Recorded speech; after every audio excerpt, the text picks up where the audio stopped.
posibilidad ng tagumpay o kabiguan, ng ligaya o lungkot. Kaya marapat lamang na tanggapin si Jesus bilang tagapagligtas at Panginoon. At matapos yun ay panariwain ang katapatan at paglapit sa Kanya bawat araw o day by day. Ang day by day ay naglalayong umalalay sa pang-araw-araw na pamumuhay. Narito po si Kuya Ed Lapis sa mensaheng pinamagatang 7 Traps to Avoid.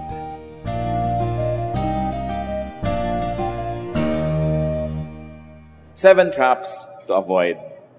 Isa po na pwedeng maging trap ng buhay natin, maging bitag at maging kulungan natin, commitments, promises. Gaano karami sa atin ang nasukol, na corner ka na corner dahil sa binitawan mong pangako. Lalong-lalo kung yung pangako na yon ay nakasulat, naging formal, naging contract. Hindi mo na mabawi-bawi kahit nagbago na ang sitwasyon mo dahil pinirmahan mo ang kontratang ito. One's word, written or not, can become a trap. It can become one's doom or destruction. Katulad ng mga nagagaranti tayo sa utang ng may utang. Ang dali-dali mong pumirma, magkaibigan kayo nung pinipirmahan mo yung guarantee. Ngayong hindi na siya makabayad at ikaw na ngayon ang pinipilit na magbayad noong pinagkakautangan, nagkagalit na kayo. No? Ang dali-dali kanyang talikuran, samantalang ang dali-dali kanyang napapirma nung kailangan. Sabi po sa Proverbs 11:15, he who puts up security for another will surely suffer. But whoever refuses to strike hands in pledge is safe. May kaugalian sila noon, hindi na natin alam kung paano ginagawa, but you strike your hand in pledge, siguro nag-give me 5 ba kayo, or whatever may ginagawa ka, but you strike your hand in pledge is as good as a contract when you guarantee for somebody's utang. So ganun, pagka nag-guarantor kayo, ay nakakatiyak kung magkakaroon ng problema. Yan ang sinasabi ng Proverbs 11:15. Hindi po sinasabing huwag tayong mag-guarantee. Kasi kung meron kayong gustong tulungan, gusto nyo mag-guarantee, hindi kayo pinipigil. Ang sinasabi lang, ihanda nyo ang sarili nyo. Na kung mag-guarantee ka, you must be ready for the worst, na hindi nyo yun mababayaran at ikaw ang magbabayad. May mga kilala po tayo na mga nabiyuda na nga dahil namatay yung asawa, pero dahil yung asawa nag-guarantee sa utang ng may utang, at dahil namatay na itong nag-guarantee, hindi na binayaran nung nangutang yung utang niya, ito ngayong si biyuda ang kinailangan pa magbenta ng konting ari-arian para ipangtapal dun sa mga inutang ng iba na ginaranti ng kanyang asawa na namatay na, nagkadoble-doble ang kanyang hirap sa buhay. So careful with your words. Whenever you can, take back needless promises and commitments. Kaya sabi sa Proverbs 6:1-5, my son, if you have put up security for your neighbor, if you have struck your hands in pledge for another, if you have been trapped by what you said, and snared by the words of your mouth, then do this, my son, to free yourself, since you have fallen into your neighbor's hands. Go and humble yourself, press your plea with your neighbor. Allow no sleep to your eyes, no slumber to your eyelids. Free yourself like a gazelle from the hand of the hunter, like a bird from the snare of a fowler. Yan po ang tinuturo ng karunungan ng Proverbs. Sabi, anak, kung sakasakali nagkamali ka, na nag-guarantee ka, bawiin mo. Makiusap ka kung kailangan, ipabura mo ang kontrata, kausapin mo yung lahat ng kinausap mo noon na ayaw mo na mag-guarantee, free yourself. Yun daw mga usa, ano bang ginagawa niyan pagka sila ay biglang nabitag? Talagang magkikikislot, magkikikisay, gagawin niya ang lahat para makalaya. Nakakita na kayo ng daga na napadikit doon sa isang pad ng pandikit? Lahat gagawin niya para makalaya. Kahit sinong nahuhuli, kahit ibon, piglas ng piglas para makalaya. Kahit dalag, kahit isda na nahuli mo na nasa bangka na, pipiglas, baka makatalon, makabalik sa tubig. Yan daw ang gawin mo kung naging guarantor ka. Huwag ka magpahinga. Allow yourself no sleep. You must be free. So, kung kayo po ay mga guarantor na huwag kayong biglang manlumo ngayon, at least alam nyo na hindi na kayo dapat mag-guarantee pa sa susunod. Or, hindi kayo pinipigil ng Biblia. Kung mag-guarantee kayo, alamin nyo na pwede kayong sumabit. At tanggapin nyo yon. Huwag yung magtataka kayo later pag sumabit kayo. Kasi nag-guarantor kayo, talagang kung may sasabit, kayo yung mauunang sumabit doon. Kung handa naman ang loob nyo dahil talagang mahal nyo yung inyong ginaranti, talagang gusto niya siyang tulungan, edi harapin nyo at pasanin nyo ang krus nakasama ng pagiging guarantor. Sabi nga nila, buntot mo, hilahin mo. No? Pero kung hindi nyo naman talaga gusto yan, napapahiya lang kayo ng konti, ayaw nyo lang na magkagalit kayo, dapat yung tanggihan kung meron pang iba. At sabi ko, maaari na ma-undo mo yan, undo it, stop being a guarantor para tahimik ang iyong buhay. Ngayon, gusto mong tumulong, bibigyan mo na lang. O kaya, ikaw itong magpautang, ikaw itong magbigay dahil gusto mong makatulong. Pero to guarantee, parang inilagay mo yung kinabukasan mo, yung kapayapaan mo sa kamay ng iba na hindi ka naman nakakatiyak kung mapagkakatiwalaan nga. Siyempre, habang nililigawan ka para ka maging guarantor niya, sweet yan, nice yan, mabait yan. Pero pwedeng-pwedeng sa isang iglap, magbago yung kanyang attitude. Marami nang nasirang pagkakaibigan. Kung magkakasira din lang kayo, matapos kayo maging guarantor, magkasira na kayo bago kayo maging guarantor. Magkakasira din palang ending, di at least malaya kayo. Another trap to avoid is unsuitable education and training. Napakahalaga nito lalo sa mga young people. Kaya kung kayo ay hindi na tinatamaan nito, tapos na kayo, gumraduate at lahat-lahat na, dapat ulitin niyo ito sa lahat ng kakilala niyo mga kabataan. Kailangan pinipili ang pinag-aaralang kurso. Hindi doon ka nag-enroll dahil yun ang pinakamaiksing pila ng enrollment. Hindi doon ka nag-enroll kasi lahat ng pinsan mo yun ang pinag-aralan o yun ang madali, etc., etc. Kasi ang kurso na pinag-aralan mo, kadalasan yun ang magiging kulungan mo buong buhay. Ngayon, pinagkakulungan sa'yo, halimbawa ay paraiso, gusto mo, di masarap. Pero kung ayaw mo, paano? Ayaw na ayaw mo pala nang lagi kang nakaupo sa desk at nagtatrabaho, tapos mag-aaral ka ng accounting, ano akala mo? Hindi ka matatali sa desk at sa mga balance sheets. Ayaw na ayaw mo pala nung up and down ng movement, nag-aral ka ng BS, elevator girling. Tiging elevator girl, kaya up and down ang mangyayari sa'yo dyan. Ayaw na ayaw mo nakakakita ng mga dugo at mga krimen, tapos magkikriminology ka. Di ba parang humahanap ka ng batong ipupukpok sa ulo mo? So dapat tinitingnan mo kung ano yung course. Most people inevitably follow the career path to which their education or training leads. Kaya tayo mga magulang o ikaw itong nagpapaaral, hindi ko mo ikaw yung magbibigay ng pangmatrikula, ikaw ang magdedesisyon kung anong pag-aaralan niya. Kasi siya ang magpapasan nun buong buhay, she will have to live that life, not you. So kung gusto nating makatulong, kasama sa pagtulong mo sa estudyante, yung kalayaan mong ibibigay na piliin niya yung kurso na gusto niya. Because when you find something that you do, that you like, that's not work. That's almost play. So you can play all your life when your work is what you like. Pero kung isinusumpa mo ang bawat Lunes ng umaga, pinagdiriwang mo ang bawat Biyernes ng gabi, thank God it's Friday. Pero meron kang rainy days and Mondays always get me down. Ibig sabihin lang yan, hindi ka masaya sa trabaho mo. So siguro, napunta ka doon dahil sa iyong pinag-aralan. If your education is not suited to your personality, and you are still in it, you have time to free yourself. Tulad din nung nag-guarantee. Like a gazelle, like isang usa, kumawala ka dyan kung kaya pa. Pero kung hindi naman, dahil money is the issue, tapusin mo na yan, magtrabaho ka, at kung nagtatrabaho ka na, mag-night studies ka pa nung talagang gusto mo, and in 5 or 7 years, you can be free to do what you really like. Kung hindi pa tayo nakakapili ng kurso sa buhay, for us or for the others that we can counsel, respect your attitude, your aptitude. It is very important to know your aptitude. Ano ba yun? Yung ability, yung talent, yung skill, yung gift. By now, most of us, if not all of us, know that there is such a thing as an aptitude test. Sa mga high school students, bago sila magkolehiyo, kukuha ka ng aptitude test, malalaman mo kung ano mga kurso ang bagay sa'yo. It is a scientifically designed set of questions. Namimili ka lang, anong gusto mo? Itong shape na bilog, yung triangle, yung parisukat, whatever. O anong gusto mo? Itong puno, itong bulaklak, o yung buto. Yung mga ganyang mga sinasagot-sagot mo, lalabas at the end kung ano talaga ang bagay sa iyong kurso. Hindi yung kung ano na lang mapag-aralan mo. Pagkatapos, bilanggo ka at isinusumpa mo ang iyong buhay. You have only one life to live. Kahit ka pa may eternal life, yung life mo dito sa earth, minsanan lang yan. Hindi yan dapat masayang. So aptitude test can be very helpful. Romans 12:6-8 recognizes this. We have different gifts according to the grace given us. If a man's gift is prophesying, let him use it in proportion to his faith. If it is serving, let him serve. If it is teaching, let him teach. If it is encouraging, let him encourage.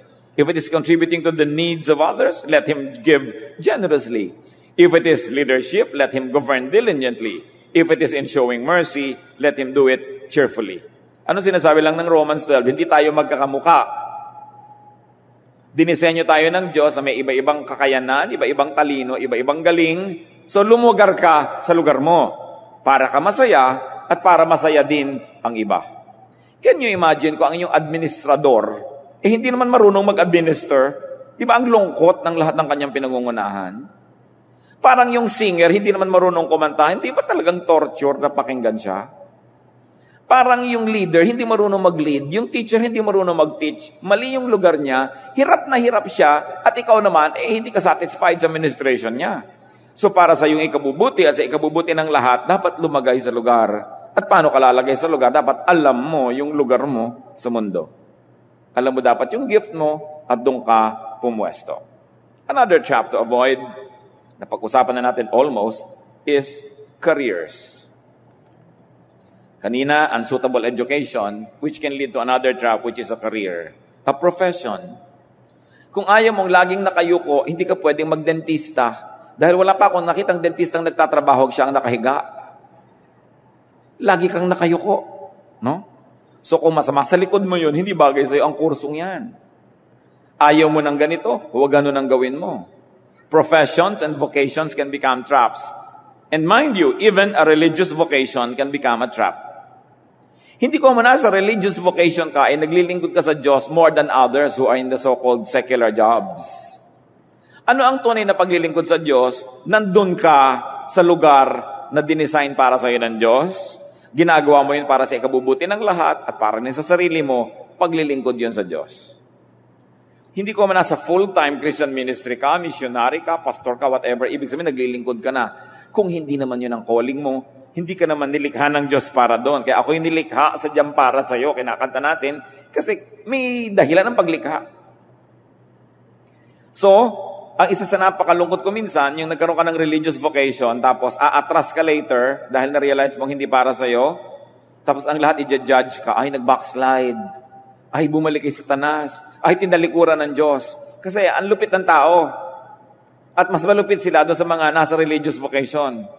Yung pa nga iba, gusto mo mag-retire kasi meron ka pang ibang gustong gawin. Sabi nila, there is no retirement in the Lord. Talagang hindi ka nila pagre-retirein. Pero yung mga nagsasabi nun, usually, hindi naman sila yung nasa full-time vocation. Pero ang lupit-lupit nila doon sa mga nandun. Given na yan na malupit ang tao. Kaya, ang dapat mong gawin, gumawa ka ng mundo mo na bagay sa iyong kakayanan, bagay sa paglikha sa iyo ng Diyos, at hayaan mo silang isipin nila kung anong iisipin nila. No? Ang mahalaga, ano bang iniisip ng Diyos tungkol sa iyo, at ang iniisip mo tungkol sa iyong sarili. Now, if you can accommodate also their whims and their likes, and you have room for it, nice. Pero hindi ka nabuhay para pagbigyan ng inaasahan ng tao para galing sa iyo. Nabuhay ka at nabubuhay ayon sa pagkakalikha sa iyo ng Diyos. Kaya yun ang dapat hanapin ng tao.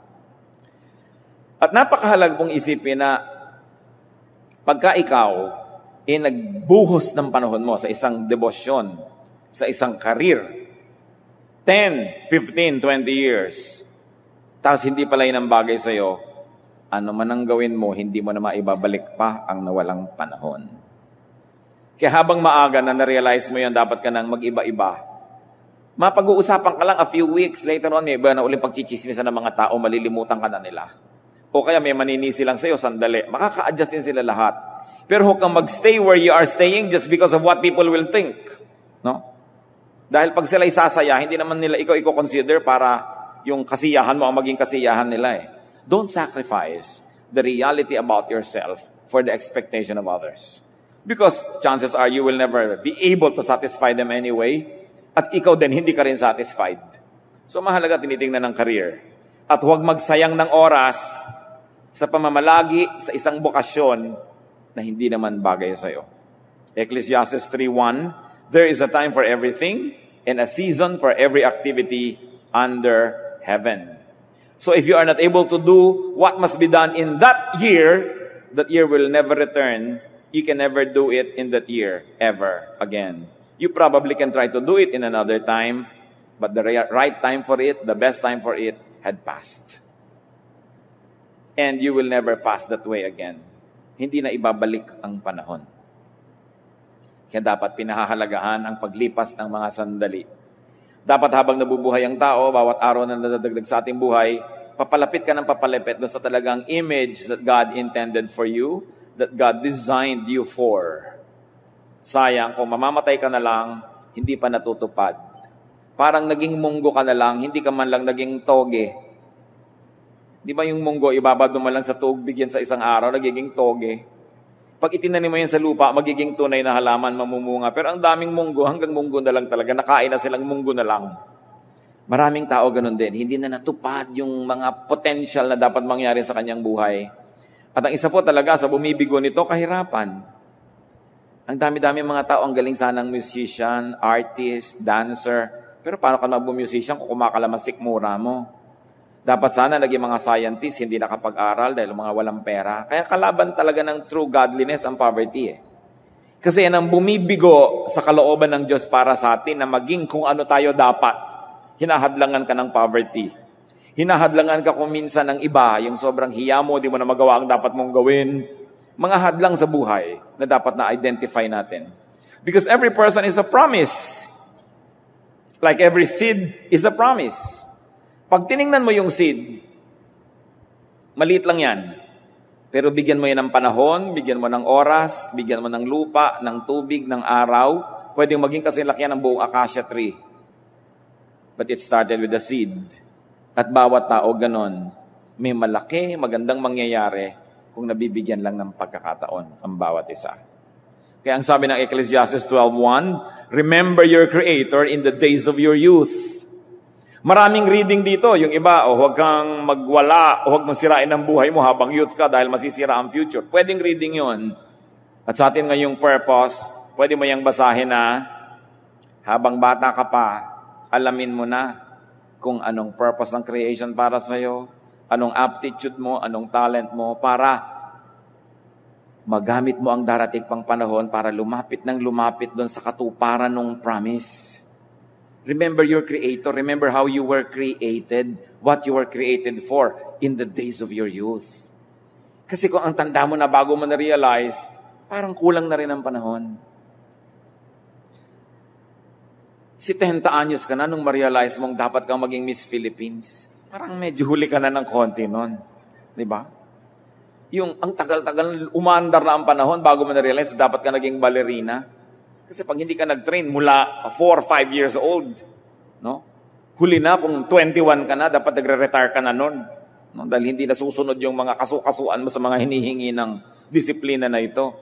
So kailangan maaga pa lang iniisip. At kung lilinga tayo, marami dito, lampas na yata dyan, ano? Kaya ang dapat na lang nating isipin, paano natin tutulungan yung mga sobrang bata pa para sila hindi na mapunta pa sa maling landas. Malagay na sila doon sa tama agad, that we can counsel them and enable them and free them so that they could pursue God's intention for them early on in life. It is sad to realize late in life that one was trapped in a wrong vocation. It would be doubly hard to start again. Much time, much opportunity would have been lost. So, advise young people before they embark on a career. Think well before plunging into a career yourself. At wala pong huli. Huwag kayong masisiraan ng loob kahit medyo may edad na kayo. Kahit 5 araw na lang natitira sa buhay nyo at hinabol nyo talaga yung gusto nyo, it's worth it for 5 days. Walang huli. Meron lang sanang mas napaaga para mas marami ka pang naging benepisyo, pero walang huli. Kaya huwag kayong manghihina ang loob kung naisip niyong mali yata ang karir ko, parang mali. No? Palit.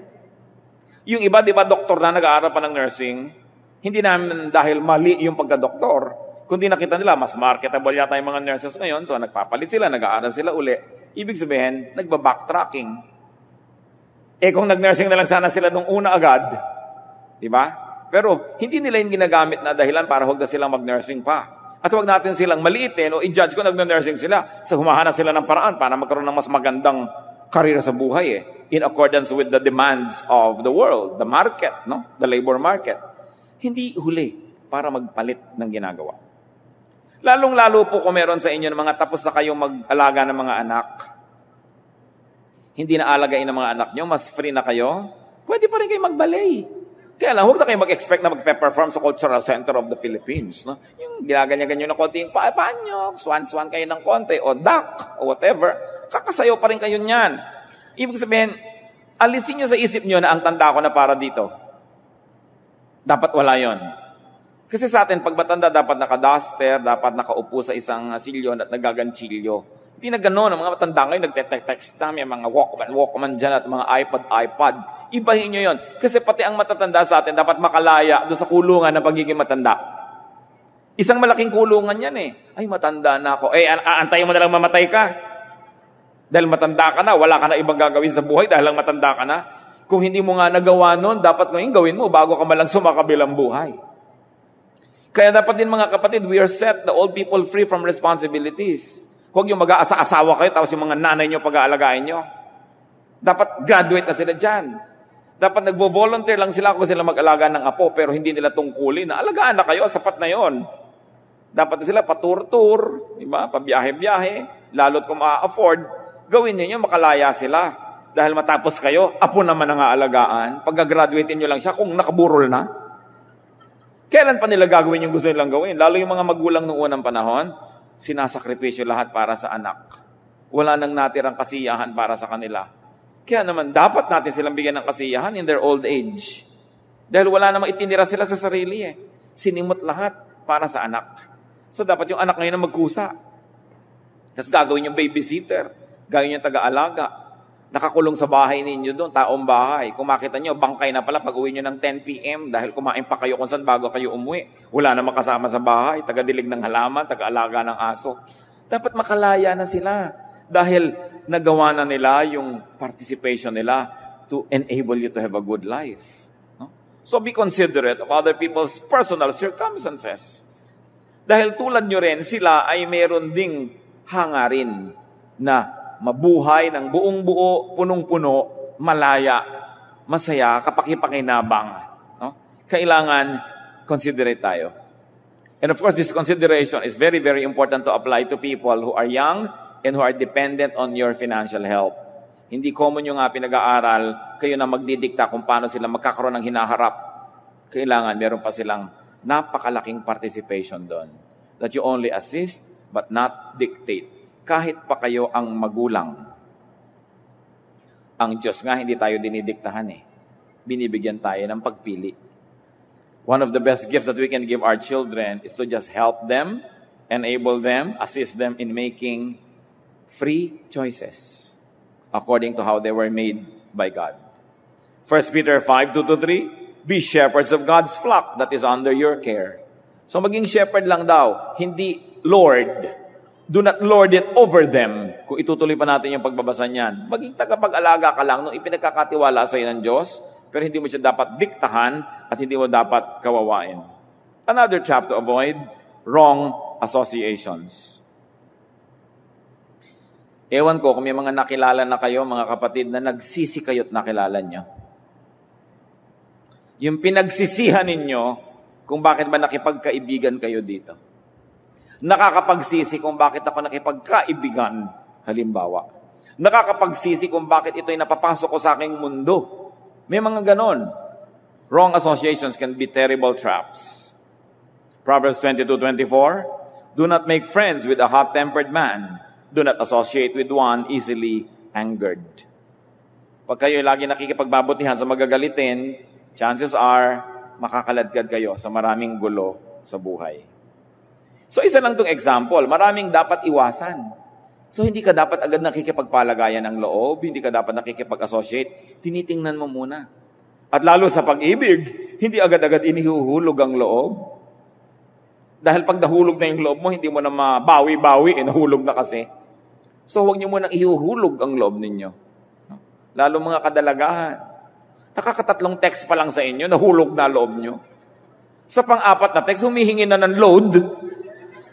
At ikaw naman, bigay ng bigay dahil hindi ka na matetextan. Aba, Huwag kayong makipag-textan kung kailangan yung bigyan ng load.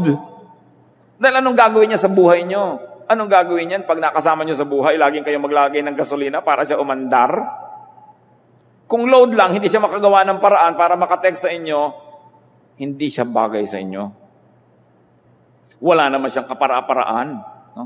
So anong gagawin niyo? Kayong taga-sagot, taga-alalay sa kanya buong buhay. Gusto niyo ba yung papel na yon? Well, kung gusto niyo, ba't ko kayo pipigilin? Pero dapat alamin niyo na doon pa to ngayon. Sabi nga, ang araw ay nakikilala sa umaga. Tingnan mo palang umaga, alam mo, uulan, iinit ang panahon kung marunong kang bumasa ng panganorin ng himpapawid. So yung tao, unang kilala mo pa lang, malalaman mo na kung saan kanya dadalhin. No? Kung anong uri ng buhay ang ibibigay sa iyo niyan. So dapat, lalo sa pag-ibig, mas maingat ka. 1 Corinthians 15:33, do not be misled. Bad company corrupts good character. Dapat sinusuri nyo, ano bang epekto ng taong ito sa akin? Napapasama ba ako o napapabuti? Gumaganda ba ugali ko o pumapangit? Humihirap ba ako financially o umuunlad? Ano bang nangyayari sa akin sa pakikipagmabutihan sa taong ito? At dapat umaatras-atras ka kung alam mong ikaw ay nabibitag. Alam niyo yung mga bitag katulad ng Venus flytrap? Yung halaman na parang pitchel. Pagkatapos mayroon parang mga karayom na nakaturo pababa na ganun. Tapos doon sa loob may parang tubig. Kung ikaw tong langaw na lilipad-lipad, napadapo ka doon sa bunganga ng Venus flytrap, nakita mo may liquid sa loob, siyempre gusto mong inumin yon kung pagod ka. So mapapababa ka ng konti. Yung mga nakatusok-tusok na ganon, tinuturoan kanya mag-slide, papasok. Pero subukan mong umatras, tutusukin kanya. Dahil nga nakaganon siya eh. So pagka aatras ka, matutusok ka niya. Dapat papasok ka ng papasok para ka magdulas dahil sunod-sunod yon. Tapos pagdating mo dun sa tubig, acid doon pala, tutunawin ka dahil lalamunin ka ng halaman. Pati halaman, marunong mag-entrap, ha? Yung mga ngipin ng pating, karamihan niya papasok. Mga ngipin ng buhaya, karamihan papasok. At lalo ang ngipin ng sawa, papasok. Habang nilulunok ka niya, pumapayag kang nalulunok, madulas. Subukan mong umatras, matutusok ka ng lahat ng ngipin na papasok ang direksyon. Nakita niyo yung mga panghuli ng isda, yung mga trap, kung nasa aeroplano ka, makikita mo sa mga lake, sa mga dagat, parang korting arrow, korting ganyan. Alam niyo kasi yan eh, ganun ang korting niya, parang arrow. Yung isda, lalangoy, papaliit ng papaliit yung mundo na yon. Alam niyo ba ang isda hindi marunong umatras? Kaya tutuloy yan ng tutuloy, hanggang yung loob pala trap. Eh maraming tao ganun eh. Habang nagpapa-entrap ka, masarap, madulas, you know. Pero pag aatras ka, masakit. Pero pag na-realize nyo na dapat kayong umatras, masakta na lang kayo, pero umatras kayo. May mga pag-ibig na masakit, hiwalayan, pero hiwalayan nyo. Dahil ang wakas nyo dyan, kakadurog-durog lang kayo. Mabuti pag nasakta na lang kayo, pero buhay pa rin kayo. Yan namang sakit lumilipas. Sugat naman ay napaghihilom yan ng panahon. Pero kailangan kang umatras. Kuminsan, napapasubo ka sa isang negosyo. Nakapagpalaot ka na ng pera.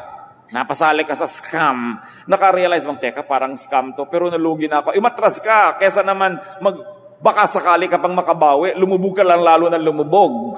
No? Pag may damage na, mga kapatid, ang kailangan damage control na. Huwag na sabihin mong, teka, baka sakaling makabawi pa ako. Nakikita mo nang nilalamong ka ng sistema na yon. Pasalamat ka na lang, nakaatras ka. At may natira pa, at natuto ka. Yun na lang ang kayamanan mo, karunungan. Gumawa ka na lang ng paraan kung paano ipang sa shopping yung karunungan mo later. Pero kayamanan din yan, no? Natuto ka kasi. Pwede na ngayong hindi maulit ang problema. But do not be misled.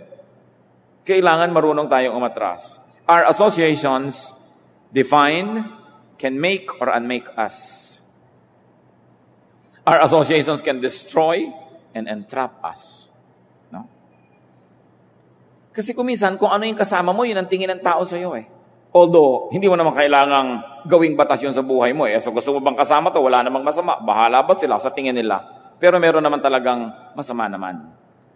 Kahit ang mga Pharisees, kinikriticize sila si Jesus. Ba't ang kasama niyan? Mga matataka, baka mangiinom. Pero ang point, hindi naman nakasama kay Lord yon. Pero, dinajudge ka according to what they see. No? So, nakikita natin yan.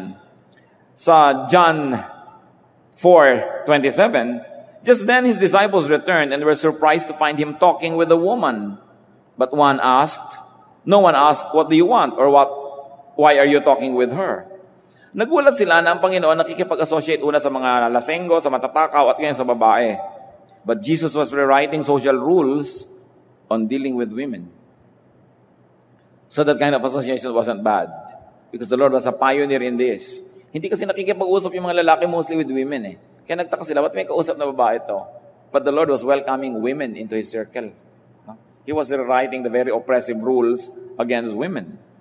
Kaya si Peter, noong dumating yung mga kabarkada niyang conservative, yung kanyang kasama na sana na mga kinu-question ng mga conservative, kasama na siya doon, lumayo pa siya. Kasi ayaw niyang ma-associate. Yan yung sinasabi sa Galatians 2:11-12 na hindi na natin babasahin. Association and identification with wrong parties can destroy a person or can set a person back. So be careful in associating with people. But one word of caution, huwag kayong umiwas sa isang tao dahil lang ayaw sa kanya ng mundo o dahil lang galit sa kanya yung iba. Huwag kayong maging malupit. Dapat alamin nyo kung bakit. At kung makakaminister kayo, ministeran nyo rin yung tao. Kaya lang, kung alam nyo na makakasira talaga sa inyo at nakakahalata na kayo, stop associating. Mabuti na damage ka lang ng konti kaysa isugal mo lahat tapos nawala ang lahat. Proverbs 1:10, my son, if sinners entice you, do not give in to them. Huwag sumuko, huwag pagbigyan yung mga dinadala ka sa masama. So mag-ingat sa pakikisalamuha, sa pakikitungo, sa pakikipagmabutihan, sa pakikisangkot, lalong-lalo na sa pakikiisa. Another trap to avoid is unsuitable but binding relations. In a way, we have discussed this already, like business partners. Bago kayo makipag-business partnership, tingnan nyo muna, saan ako dadalhin ng partnership na ito? Sa pagpili lang ng neighborhood, kung may kakayanan kayong pumili, kasi kadalasan naman, nasadlak lang tayo doon dahil hindi na natin kayang lumipat pa sa iba, pero kung napipili, choose your neighborhood. Genesis 13:12, Abram lived in the land of Canaan, while Lot lived among the cities of the plain and pitched his tents near Sodom. Nakita nyo, sa pakikipagkapit-bahay nitong si Lot na pamangkin ni Abraham sa mga Sodomites, napahamak ang kanyang sambahayan, ang kanyang asawa ay naging asin, nagkagulo-gulo ang buhay niya dahil pinili niya na makipagkapit-bahayan sa mga tao na napakaraming ginagawang mali. Another unsuitable but binding relation is an employee-employer relationship. Kung talagang ayaw na ayaw sa isang tao, huwag kayo sa kanya mamasukan. O kaya ayaw sa isang tao, huwag niyo siyang gawing empleyado. Huwag niyo siyang piliin na kasama sa inyong grupo. Lalong-lalo naman na huwag niyo siyang pakasalan. Kung alam na alam niyo hindi makakabuti sa inyo, kasi yan ay unsuitable but a binding relationship. Kaya sabi sa 2 Corinthians 6:14, do not be yoked together with unbelievers. For what the righteousness and wickedness have in common, or what fellowship can light have with darkness? Inevitably, when you marry someone, you also marry your in-laws. So isa pa yan na maaari maging unsuitable but a binding relation. Genesis 26:34-35, when Esau was 40 years old, he married Judith, daughter of Beeri the Hittite, and also Basemath, daughter of Elon the Hittite. They were a source of grief to Isaac and Rebekah. Ang pinakasalan talaga ni Esau yung ayaw ng nanay niya. Kasi gusto niyang torturein ang nanay niya. No? Dahil magkasapakat ang kanyang nanay at yung kanyang kapatid, na nilinlang ang kanyang ama at inagawan siya ng mana. So sabi ng nanay, naku anak, ikamamatay ko pag nagpakasal ka ng mga ganyang lahi. Yun ang pinakasalan ni Esau. So kinoconsider din natin yan. Pag makikipag-relasyon kayo, gusto ko ba maging in-law sila? Magiging tahimik ba ang buhay ko kung ganito yung in-laws ko? Kung ayaw nyo na laging may bisita sa bahay nyo na 3, 4, 5 araw, huwag kayong magpapakasal sa ang bahay ay mahigit 10 oras from Manila by bus. Kasi pag mahigit 10 oras, pag nagluwasan na mga kamag-anak niyan sa iyo titira, alangan naman bumalik bukas, 10 hours ulit ang biyahe, susulitin niya yan. 4, 5, 6 days sa inyo yan. Diba? Halimbawa, may napakasal kayo na taga Mercedes, Camarines. Meron kayo napangasawang taga Bacon, Sorsogon. Pag nagdating ka ng mga kamag-anak niyan, 5-7 days. At lalo kung taga Mercedes, amoy daing ang buong bahay niyo dahil ang dami niyan dalang daing. So, meron kayong girlfriend na Bicolana, love na love nyo. May boyfriend kayong Bicolano, love na love nyo. I-factor nyo yon. At tanggapin nyo mula sa simula dahil mahal nyo siya. So, huwag kayong mainis ngayon kung andyan yung mga kamag-anak. Pero sa simula pa lang, hindi mo pala matitiis na may ganon, magpalit ka na ng boyfriend. Tatanong mo muna, may hotel ba ang pamilya nyo dito sa Manila? Wala. Meron ba kayong mga kamag-anak na maluluwag ang bahay? Wala. Eh di sa akin titira. Isipin nyo na yun. Di ba? Siyempre, mag-a-abroad dyan. Bukas ang flight. Darating sa bahay mo ngayon, doon matutulog yan. Eh, may mga maghahatid sa kanyang isang bus. Sa'yo titira yan, sasadlak. Alam niyo, issue ng in-laws, yung mga sobrang in love, hindi nila na pag-iisip-isip yung ganun mga bagay, ha? Pero doon uuwi ang lahat. Kasama yan na tinatanggap. Ngayon, kung hindi mo matatanggap later, huwag mo nalang tanggapin ngayon. Kasi mas masakit maghiwalay later. Kasama sa iniisip.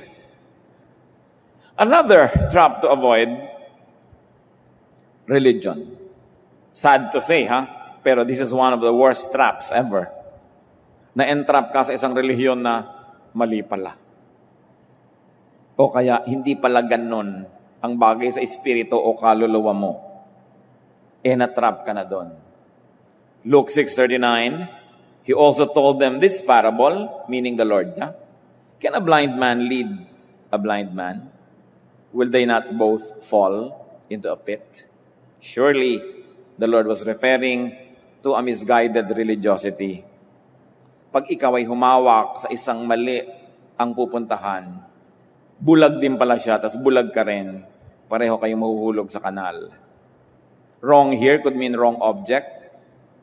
It could also mean a wrong method, wrong scholarship, or a wrong attitude. Marami naman ng pagiging wrong eh. Hindi lang wrong yung object. You can also believe in God, pero yung method mo, yung scholarship mo, wrong pala. At mahirap matrap sa kanyang mga bagay. Therefore, know, review, engage, and challenge your faith. Challenge what you believe.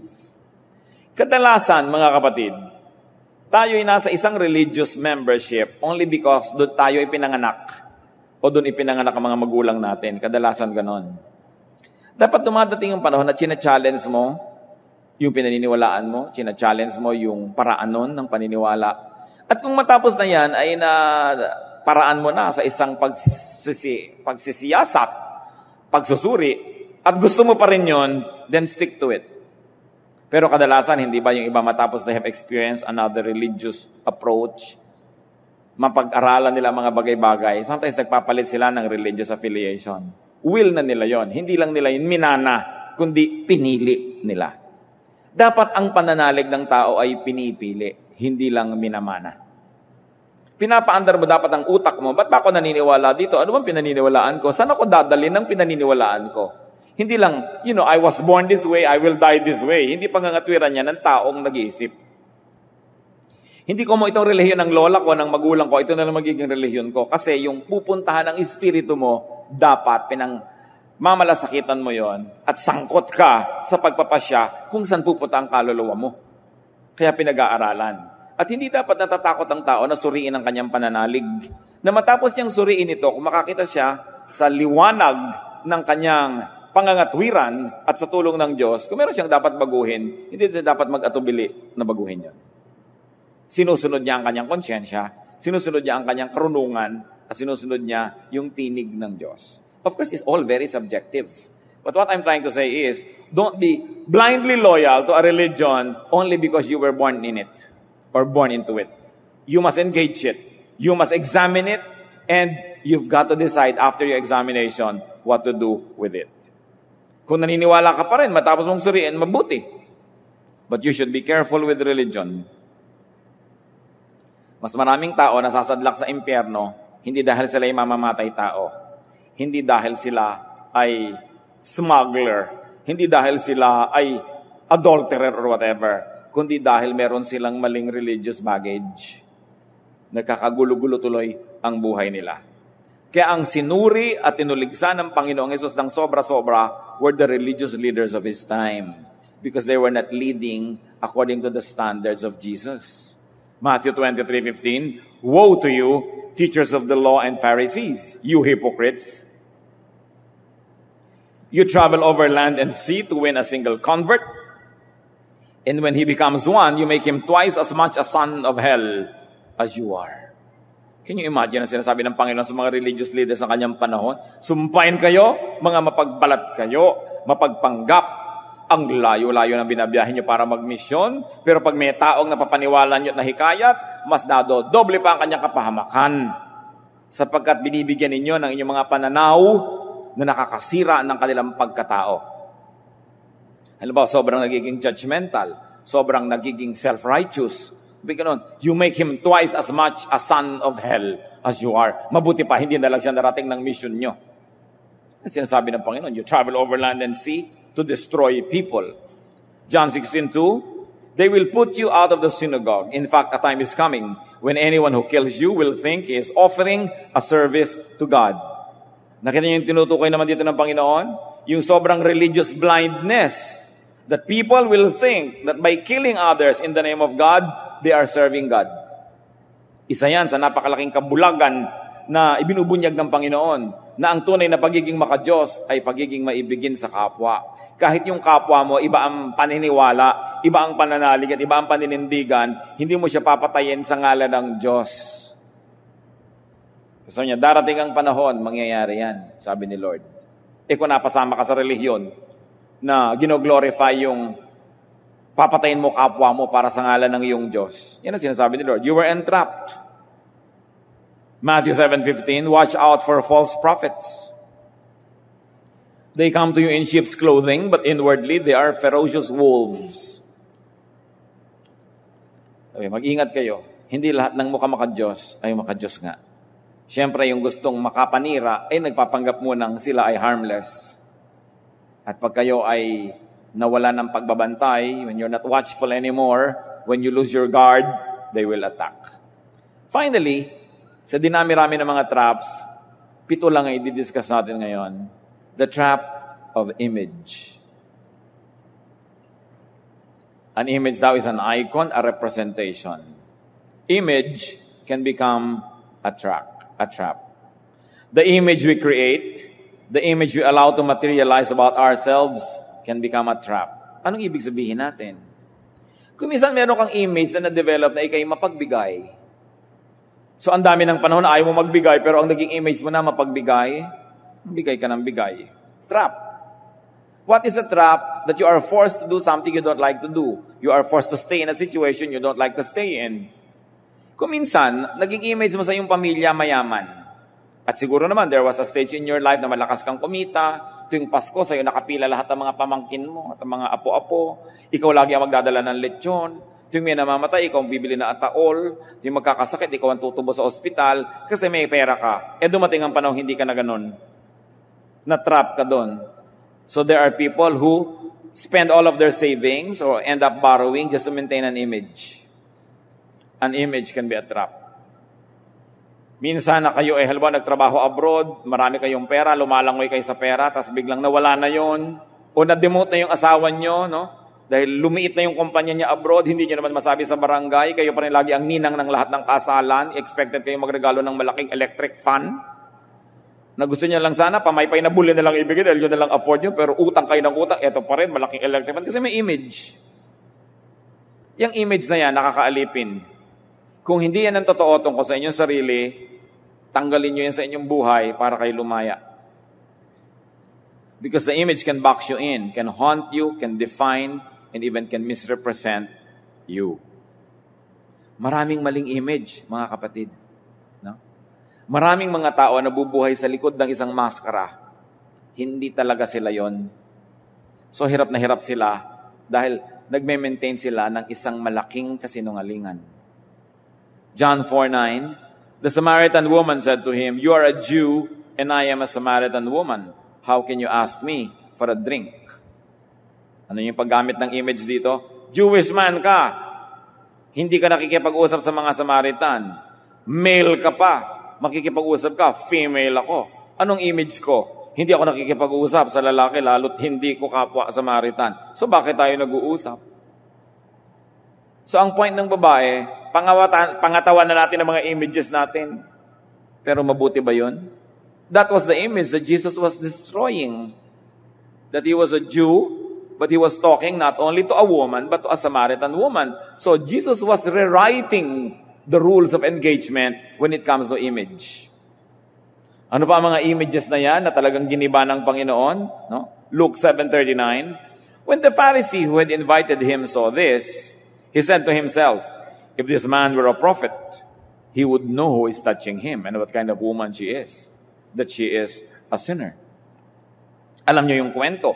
Pumunta ang Panginoon sa isang party, may babae naman na nag-gate crash doon at nagngangal-ngal sa kanyang paanan, iniyak ka dyan ang iniyak ka, nahugasan na tuloy ng luha yung paa niya. Hindi naman siya hinugasan ng hugasan ko po ng luha ang paa niyo. Hindi, kaiyak lang, nabasa na yung paa, and exaggerated language, nahugasan na yung paa niya, parang bumaha ng luha. Hindi naman talaga ganon. At yung kinuskusan niya tuloy ng kanyang mga buhok-buhok, ginawa niyang tuwalya ang kanyang mga kulot. Sabi nung host, kung talagang prophet siya, dapat alam niya na masamang babae ito, hindi niya payagang hawakan siya. Anong image ng propeta? Hindi nakikipag-ugnayan sa masasamang babae. Pero exactly, that was what the Lord was changing. Propeta ka, doktor ka, dapat yung may sakit talaga ang kasama mo. Hayaan mo silang lumapit sa'yo dahil ikaw nga yung manggagamot. Bakit ang palalapitin mo lang yung magaling na? The Lord was rewriting the rules of engagement when it comes to the image of prophet. The image of man, the image of woman, ano? So Jesus rewrote the rules on prophetic behavior. Do not create, do not perpetuate a wrong image that negates your truth. Do not perpetuate an image that negates your true self. Kapatid, kung hindi ka nagpakatotoo sa sarili mong katawan, sino magpapakatotoo para sa'yo? Walang iba. Kaya dapat yung sarili mo, bagamat hindi perfect, tanggapin mo. At pagkatapos tumanggap ka ng pag-ibig ng Diyos na tumatanggap din sa iyo kahit hindi ka perfect. At pagkatapos doon, tanggapin mo yung pagpapalakas ng Diyos so that you can become better and better and better. But you don't have to deny before God who you really are dahil alam naman yun ng Diyos. Siya pa ba naman na mapagkanlungan natin ang katotohanan na siya nga itong lumikha sa atin. So dapat yung mga image na yan, kung kasanayan nyo na, 3 taon na kayong pala regalo sa inyong mga Noche Buena. Sa ika-4 na taon, wala kayong masyadong pera. Sabihin nyo, oy, wala ako masyadong pera ngayon. No? So, ako na lang ang magdadala ng tubig. Tapos, nakalaya kayo. Kasi kung hindi, mga kapatid, magiging alipin kayo ng image. Magkakautang-utang kayo, mapapalagay kayo sa mahihirap na kalagayan para lang pangatawanan ng isang hindi naman. It's one of the reasons why yung pistang Kristiyano natin, after 10 years, hindi ako nagpapistang Kristiyano sa ating central congregation. Kasi ang nangyari sa pistang Kristiyano, laki ng laki, laki ng laki, laki ng laki. Dahil lumalaki talaga siya. Anong gagawin natin? Maghahabol na lang tayo buong buhay sa paglaki nito? That we will stand on our heads and bend backwards because there is a demand. Ay, day by day, malaki yan. Palaki yan ng palaki. Kaya may lalapit sa akin, Pastor, sigurado po ang next pista nyo, mas malaki, no? Sabi ko, kala mo lang. At sa lagay, papagurin ko ang lahat ng sarili natin para yung expectation ng mga tao matupad. Kaya biglang wala. Ipinadala natin sa ating small churches, mga satellite, where the people will understand that it is smaller in scale because it's a smaller church hosting it. Then lumaya tayo. Kasi pag pinayagan mong lumaki ng lumaki yan, mamaya naaalipin ka na niya. Kahit pa yan pista para sa Panginoon, kahit pa sa pangalan ng Diyos yan, di ba yung mga iba nga, namamanata, pagkatas hindi na nila kaya, kailangan kahit mamatay sila, to pa rin nila, maunawaan niya ng Diyos. Kaya yung mga iba ay naghahanda yung mga pista o mga birthday, pero dumating ang panahon na wala na silang pera, hirap na hirap dahil kailangan mangyaring image nila matupad. Dapat ang image mo, yun lang totoo tungkol sa'yo. Pag hindi na totoo yun, magpalit ka ng image, malaya ka sa buhay. Mahirap yung ikinukubli ang katotohanan. Lalong-lalo yung totoo tungkol sa iyong pagkatao. Psalm 139 verse 14, I praise you because I am fearfully and wonderfully made. Your works are wonderful. I know that full well. Ang bawat isang tao was fearfully and wonderfully made. Alam, kilala ng Diyos ang katotohanan sa bawat isang tao. At yan ay tinatanggap ng Diyos. At tinuturuan tayo to always become better and better. Ano yung mga pagpapanggap? Macho ako. Kaya kong ubusin yung 3 case ng beer. Ha? Hanggang mamaya nagkakandasuka-suka na. Pinipilit yung image. Yung mga barik tayo, tagay tayo. Pagkatapos kailangan naman ng chaser. Nakainom na ako, siya naman. Turuan naman talaga ng turuan dahil talaga naman parang acid yung nilululun mo dito. Bakit gusto mong inumin pero walang aatras kasi image. Barako ako. Napakahirap yung ganyan mga uri ng mga image. Dahil kung mag-isa naman yun, din niya lululunin lahat yung kala mo nagliliyaban lalamunan niya pag nilululun niya. No? Pero nagtatapang-tapangan ka. Katulad nung takot na takot ka naman lalaki pero may girlfriend kang kasama, nakalabit pa lang, gusto mo makipagpatayan. Pero saan ka? Kung wala siya, tumakbo ka na matulin. Dahil ang totoo naman, duwag ka naman talaga, no? Nagtatapang-tapangan ka lang na ganyan. Image. Ang daming lalaki napapahamak, napapatay, kasi hindi naman kaya makipagsuntukan, nangahamon. Kasi may pinagpapasikatan, kasi may image. Kung duwag ka ba tayo sa'yo ng girlfriend mo, di bahala siya, makipagsuntukan siya kung gusto niya. Di ba? Lalo't siya ang dahilan, kaya siya napipituhan, sobra siyang sexy, hindi niya balutin ang katawan niya ng kumot, tas ikaw ang masasaksak. Di ba? Kung ayaw niya makipagbakbakan, magbihis siya ng maayos at nang walang nambabastos sa kanya. Ikaw itong magpapakahiro doon. Sa totoo lang, hindi nadagadaga ka naman, nagtatapang-tapang ka lang. May tao bang matapang? Wala. Ha? Walang matapang. Meron lang malakas magpanggap. Dahil napapasubo. So dapat palayain ang mga sarili natin sa ganyang mga kahibangan. Dapat tanggapin mo, ito yung tao and everybody is fearfully and wonderfully made. No? Everybody is gifted. Dapat lang appreciatein mo yung gift na nasa tao na yon. Huwag mong hanapin sa kanya yung wala. 1 Timothy 4:15, be diligent in these matters. Give yourself wholly to them so that everyone may see your progress. Ibig sabihin, gawin mo, magagawa mo. Improve yourself. Be the best version of yourself and then be free. Romans 12:3, for by the grace given me, I say to every one of you, do not think of yourself more highly than you ought, but rather think of yourself with sober judgment in accordance with the faith God has given you. Sabi, sukatin nyo ang inyong sarili nyo sa makatotohanan paraan, hindi sa paraan ng lasing.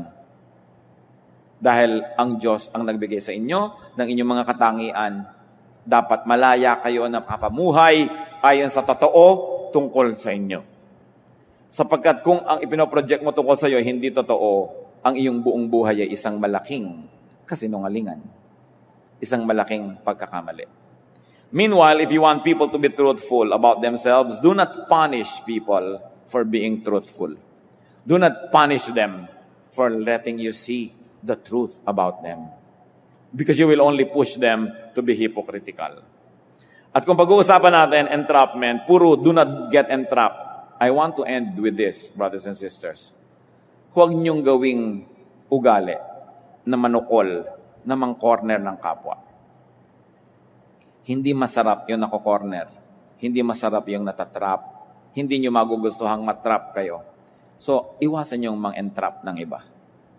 Yung mga police entrapment, para lang makahuli sila ng tunay na drug pusher, halimbawa, makahuli sila ng mga tunay na kriminal to protect society from lawless elements. Pero yung hindi naman ganun yung noble purpose, mang-entrap ka, para ano? Bakit mo gustong bubukuhin ang iyong kapwa? Bakit mo gustong i-corner siya? Huhulihin mo sa akto ng paggawa ng isang bagay na hindi ka puri-puri.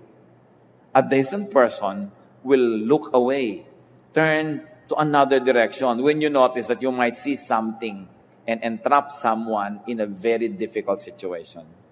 Hindi mo siya i-corner. Hindi kabutihan yung gusto mong ang tao mapahiya dahil kinorner mo siya. Kahit mga asawa ka, corner na corner mo na yung asawa mo, ano ngayon ang mapapala mo na talagang ipahiya siya ng sobra?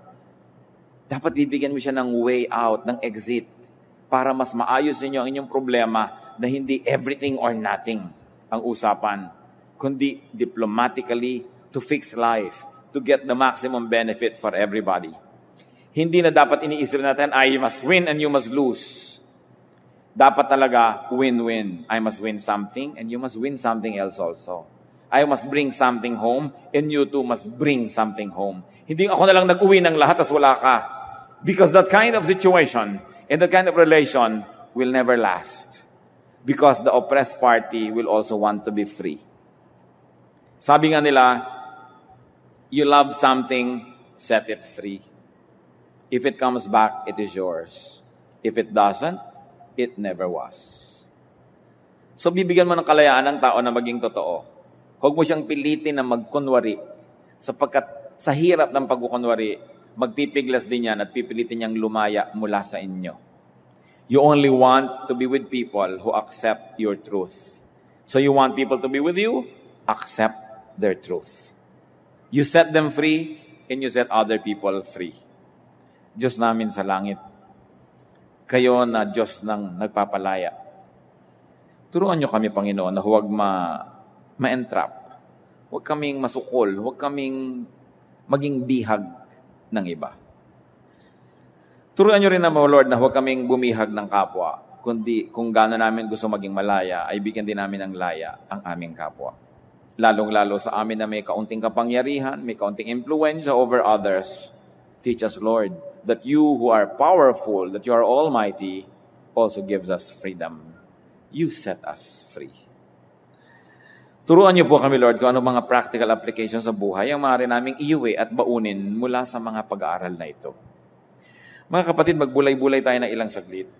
Hingin natin sa Panginoon ang personal application sa mga bagay na ito para sa atin at para sa mga kapwa natin sa buhay. Bow before the Lord, and may the Spirit of the Lord give us wisdom to make sense out of this study and to benefit from it.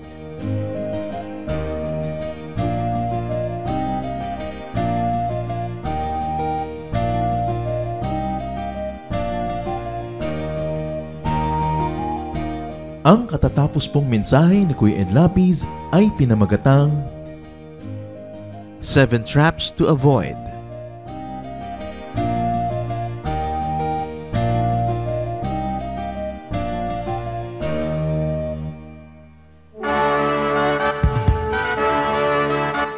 Halina't sama-samang sumamba at magdiwang sa Day by Day Jesus Celebration kasama si Kuya Ed Lapiz.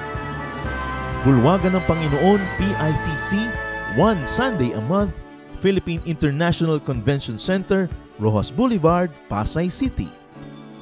All other Sundays sa mga Day by Day mini bulwagan ang pagtitipon. Para sa buwan ng Disyembre, gaganapin ito sa December 8, 2024. 8 a.m. ang First Jesus Celebration, 10 a.m. naman ang Second Jesus Celebration. Para sa iba pang detalye, bisitahin ang ating official Facebook page, Day by Day Friends.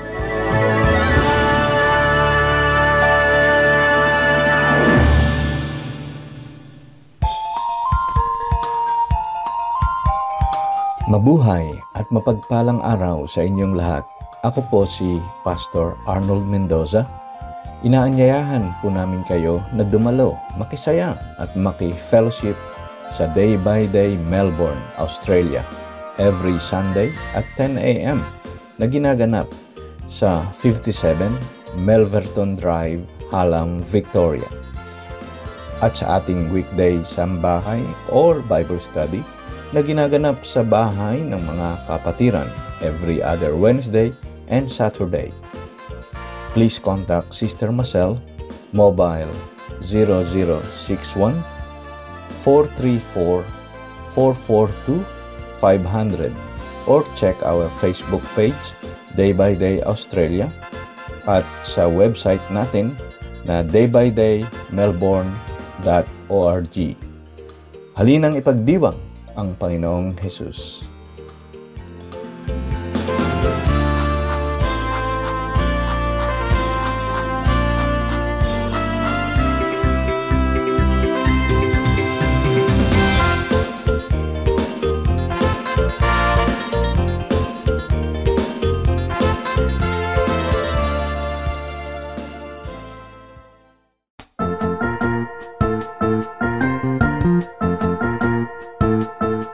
Oras na po para pansamantalang magpaalam ang programang Day by Day.